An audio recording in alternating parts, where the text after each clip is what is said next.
Saudara Menteri Perhubungan Budi Karya Sumadi meninjau persiapan mudik di Tol Kalikangkung Semarang, Jawa Tengah hari ini.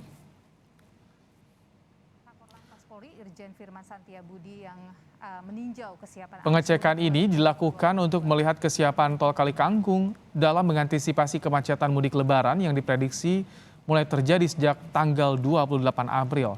Menhub memastikan kemacetan yang biasa terjadi di gerbang tol dapat terurai, maka pembayaran akan dilakukan secara terintegrasi.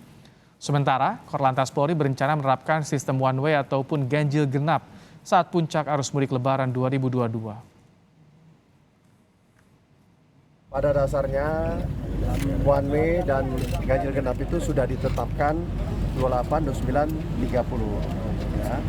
Tetapi memang kegiatan itu bisa dilakukan lebih awal ke tanggal 25. Kapolri Jenderal Listio Sigit Prabowo memastikan Polri siap mengamankan mudik Lebaran 2022 agar berjalan aman. Saat melakukan apel kesiapan mudik 2022, Kapolri memastikan fasilitas infrastruktur mudik hingga rekayasa lalu lintas untuk mengurai kemacetan sudah siap. Kapolri mengimbau agar masyarakat melakukan mudik lebih awal untuk menghindari kepadatan. Teman-teman instansi swasta untuk memberikan kesempatan mudik lebih awal kepada karyawan-karyawannya. Dan ini sudah diatur di dalam surat edaran dari Menteri Tenaga Kerja. Dari strategi untuk mengatur atau merekayasa dalam bentuk one way, pemasangan kontraflow, mempersiapkan jalur-jalur alternatif yang tentunya ini juga bisa digunakan untuk menjadi pilihan mudik, yaitu jalur alternatif Pantura dan jalur Pantai Selatan.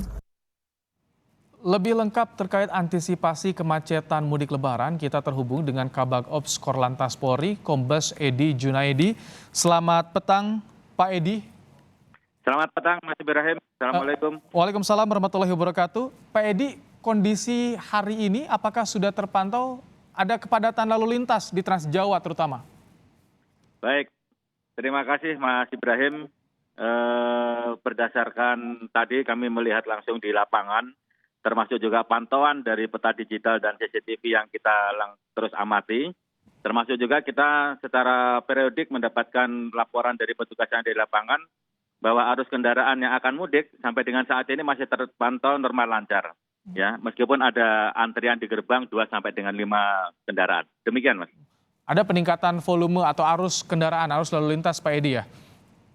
Masih terpantau lancar, Mas, sampai dengan saat ini. Baik dari tadi pagi mulai pukul 06 sampai dengan pukul 16.00. Baik, Pak Edi, ada imbauan untuk mudik lebih awal dari pemerintah. Dari Kakor Lantas juga tadi disampaikan. Bagaimana kesiapannya nanti sebelum puncak mudik? Rekayasa seperti apa informasinya? Baik, Mas. Jadi sampai dengan saat ini kita terus melaksanakan koordinasi dan komunikasi dengan stakeholder terkait ya.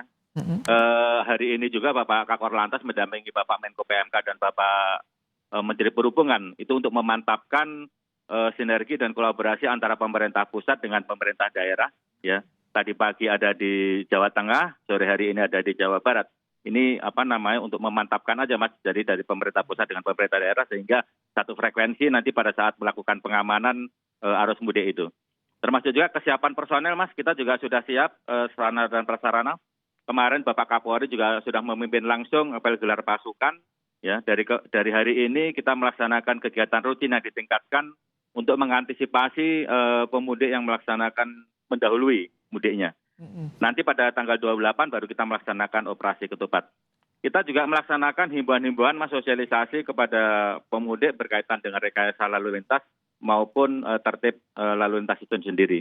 Kita juga sudah mempersiapkan beberapa cara bertindak, baik itu dari pengalihan arus, melakukan kanalisasi, melakukan kegiatan kontraflow, melakukan kegiatan one way, dan nanti beriringan dengan pelaksanaan ganjil genap.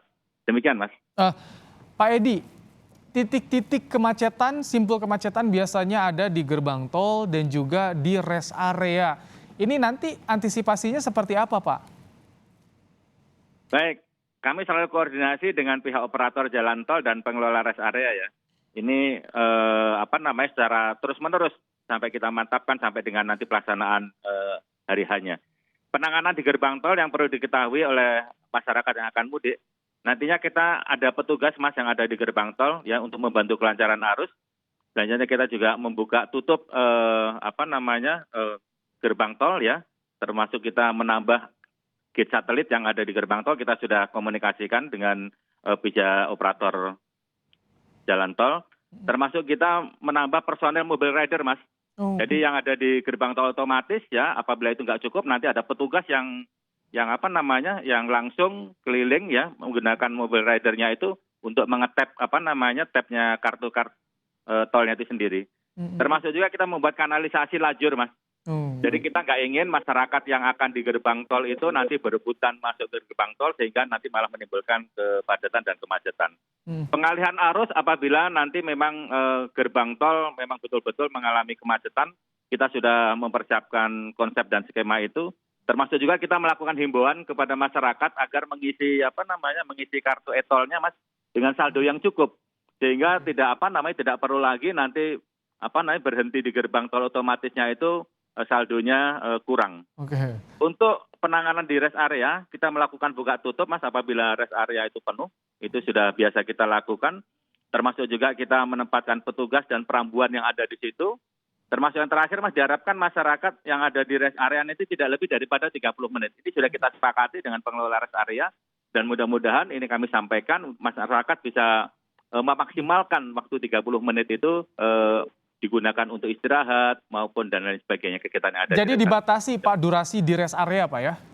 Iya, yang sudah kita sepakati demikian Mas, 30 menit. Mudah-mudahan masyarakat bisa memanfaatkan waktu yang lebih maksimal itu. Oke. Pak, dari Korlantas gambarannya nanti tanggal 28, tanggal 29 seperti apa sih Pak? Ya, kita memprediksi memang ada peningkatan daripada arus yang ada di ruas jalan. Ya baik yang ada di tol, baik yang ada di Pantura maupun yang ada di Pantai Selatan. Namun demikian yang tadi kami sampaikan Mas, persiapan personil, sarana prasarana, koordinasi terus dengan stakeholder yang terkait, ya kan baik pemerintah pusat maupun pemerintah daerah, termasuk juga kita sudah mempersiapkan rekayasa-rekayasa yang sudah kita matangkan untuk pelaksanaan nantinya. Kombes Edi Joynaedi, Kabak Ops Korlantas Polri, terima kasih telah menyampaikan bagaimana persiapan jelang pelaksanaan mudik 2022. Terima kasih Pak Edi.